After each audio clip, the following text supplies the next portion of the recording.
as a young entrepreneur, the ADHD is real. Like I wanted to start 7 other things immediately as soon as EGT took off. EGT's like just broke 7 figures. And I remember I was in Serbia actually at a coffee shop in the middle of Belgrade. And I'm on a call with my business coach, Paul.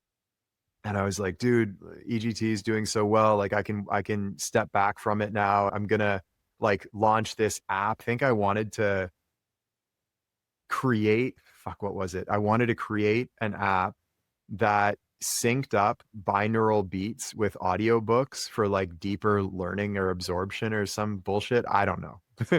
He was like, dude, what are you talking about? Why do you want to do this? You have like a thriving business that's making money. What is making you want to step into this totally other thing that you don't know how to do? Because it's gonna take all of this time and attention away from the thing that's actually making money. And thank God I didn't do that. I just doubled down on EGT and made it bigger. And that was the right choice for me. I know like one of our buddies, Cho, had like a thriving, I think low 7 or high 6-figure business at 18, 19 years old and started 5 more the next year. Started 5 more businesses. And I was like, Colton, just focus on the thing that's working.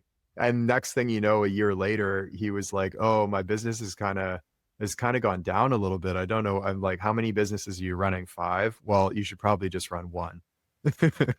Should probably just focus on one. That old analogy of the pie chart of attention. If 100% of our attention is the whole pie, and we take a slice out of it and allocate our attention to something else. So let's say you got this land flipping business. Your land flipping business takes up 75% of the pie instead of 100%. That means you have 75% of yourself to put towards the thing that's making money and 25% to put towards the thing that is, you just kind of want to do it, but it's not producing as nearly as much of an ROI, I'm guessing, right? Right. So you can still do that, but you have to do it with the understanding that you're giving up 25% in the process. If that's worth it to you, no judgment. That's totally your call. But what you can't have is your cake and eat it. You can't have like, I want full 100% to the land business and I want to do this trading thing on the side because I really like it and I hope it'll go somewhere. But I also want the land business to be as big as it possibly could be. You can't have that because the version of you that commits 100% to the land business is going to kick the shit out of the version of you that commits 75% to it. Of course. How could it be any other way? If you do one thing, you'll be better at doing that one thing than you would be if you were doing 2 things. The math doesn't add up any other way.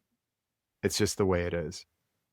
And, you can make almost any business work if you put 100% of yourself into it.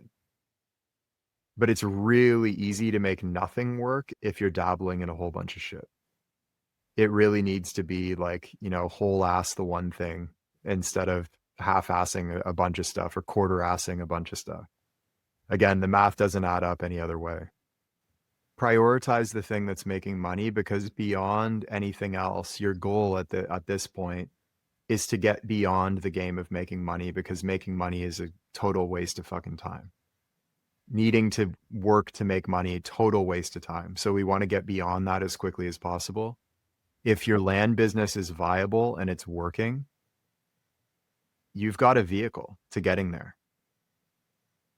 Maybe 5, 10 years from now, you've totally beat the game. The land business is cruising. It's fully automated. You're like, what the fuck do I do with my time now? There you go, bro. Trade all you like. Trade 8 hours a day. And that's a real possibility. Absolutely, you can. I got to that point with EGT where I was like, what the hell do I do with myself? That's why I was coming up with all these bullshit ideas. Flying to Serbia and partying all night and then hungover in the morning at a coffee shop, telling my business coach I'm gonna start a binaural beats company. I didn't know what to do with myself, with my time, because everything was automated. So you can build it to that point, and you should be aiming at building it to that point. And that doesn't have to take that long. I would just say keep your eyes on the prize, the real prize. If the goal is money, then prioritize the thing that's actually making money and make sure that thing is healthy and strong and stable before you take your eyes off of it. Have your little side chick if you want, but don't let your wife find out. And don't let it impact your family. Don't let it fuck up your home life. You can see from that perspective, yeah, Merrick's writing that down. You can see from that perspective, it's like, that's hard to do. It's pretty fucking hard to do. I don't know a lot of dudes that get away with that. Some do. And all the guys that get a side chick, suddenly they're like, ah, but I know this guy, like he got away, his wife doesn't know, he's all good at home. That's the exception, bro, not the rule. How many 8-figure entrepreneurs do you know who are also running a side hustle? I'll just tell you flat out, like the guys doing 8 figures plus, they're not fucking doing anything else. They're not doing anything else unless they've got to the point where that big business is automated.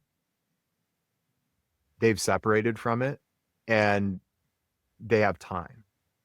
That's a different story. And you can get there. Yeah. Within, I would say 5 years, it's perfectly reasonable to expect to get there if you're doing everything right and systemizing your business appropriately. So yeah, just take that into account. You need to like optimize for the thing that is really going to get you where you want to go and then adjust accordingly. Hey, it's Taylor. I hope you enjoyed today's clip. And if you did, here's where you can go deeper right now. So my favorite part of the work that I do here is a daily email newsletter that I write every morning on the topics of human development and human potential, life strategy, training the mind, productivity and life optimization, and generally speaking, the path to self-mastery. And so if you enjoy these talks, I know you're going to love the newsletter. And if you'd like to check it out, hit the link in the description or head over to taylorallen.me and you can sign up free of charge. I hope we see you there.